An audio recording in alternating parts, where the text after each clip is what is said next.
The presumption of innocence is among the underlying principles of criminal justice. It is a key guarantee to the right to a fair trial. Media pluralism and independence are crucial for democracy and protecting the freedom of expression and the right to information. Meanwhile, everyone should be considered innocent until proven guilty beyond a reasonable doubt. But reasonable doubt differs between the legal and the public perspective. And the media is a powerful tool that shapes public opinion. Violent crimes and high-profile cases frequently attract intense public interest, and the presumption of innocence is often breached either by unlawful disclosure of information or by biased media publications. In pursuit of reaching a larger audience, gaining profit, satisfying their curiosity, or provoking emotional reactions in their readers, journalists are often tempted to ignore the presumption of innocence in news reports on criminal cases. Exaggerated headlines, visualization of the defendants in handcuffs or in cages in courtrooms, revealing personal details, leaking evidence, or prejudging the guilt of the alleged perpetrators before their conviction are common practices. As a result, regardless of the court's final verdict, the suspects and accused suffer from eroded reputation and a negative public image that impacts their lives and the lives of their families. Once a public verdict has been pronounced, it could influence the opinion of the jury and judges. It is a matter of delicate balance between two equally important fundamental principles, the freedom of the press and the presumption of innocence. But in many countries, media laws do not address in detail the exposure of criminal cases, therefore leaving the media to set their own rules. This report highlights various aspects of the intersection between the presumption of innocence and media coverage on criminal cases. It presents an overview of the international norms and the national laws, as well as the case law of the European Court of Human Rights. It illustrates examples of terrorist offenses, high-profile cases, and more.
I reported early on, but Bryan Kohberger did ask someone in law enforcement whether or not anyone else has been arrested. And that's something I reported a long time ago and that I got through several sources. What any of that means now, I don't know. My personal opinion, I always thought when he asked that later, he may have been wondering if his parents ended up getting arrested. Maybe that goes back to them being in the zip cuffs. I have no idea though, but I do know that he asked that. So anyway, just a few little loose ends there a few people have asked me about. I'm gonna just keep on kind of pounding the end.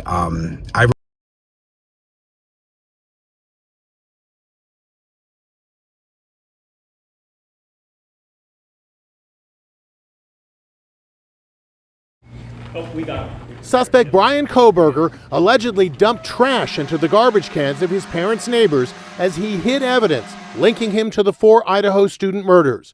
FBI agents watching his parents' home in Pennsylvania reportedly saw Kohberger wearing surgical gloves and go house to house at 4 a.m. with garbage bags. The agents immediately go retrieve the trash, and it's a good thing they did. And they conducted what's called a trash pull during the nighttime hours. Agents of the FBI, who assisted immensely with this case, working with the sanitation department back in this neighborhood in Pennsylvania, took trash that had been set out on the street for collection, sent the contents of that from the Pennsylvania residence of the defendant's parents.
Do you think, Josh, that Bryan Kohberger is Papa Roger who showed up in those crime discussion groups after the murders? Until someone else stands up and says that it was them, absolutely. I don't see any reason to say that it wasn't him. The pseudonym Papa Rogers in connection with Elliot Rogers makes a lot of sense.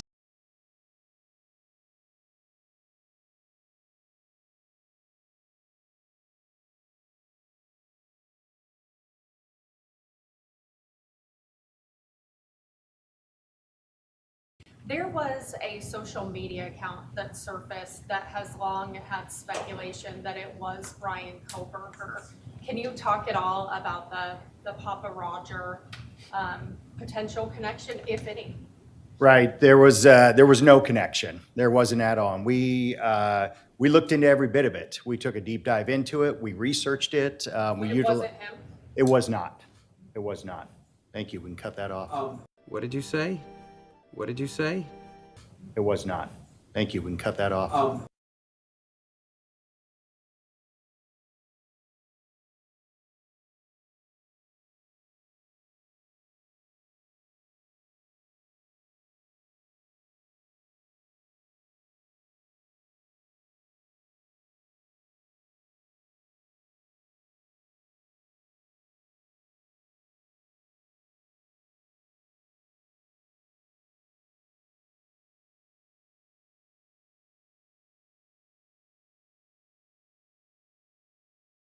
You collected numerous devices, but you collected an active phone that he had. What did you find on that phone? Well, the phone, it just provided us and matched up everything that we mostly already had. You know, we'd already conducted search warrants and had a lot of his activity, a lot of his phone usage. When we actually had the physical phone and we were able to do the extract of it, you know, we didn't gain a lot from it. You know, we know that he was clearing a lot of his devices and wiping things from them. We know that he used VPNs. So, but we also did find screenshots and pictures of news coverage of Moscow. On the case? Correct. That's so classic. Right.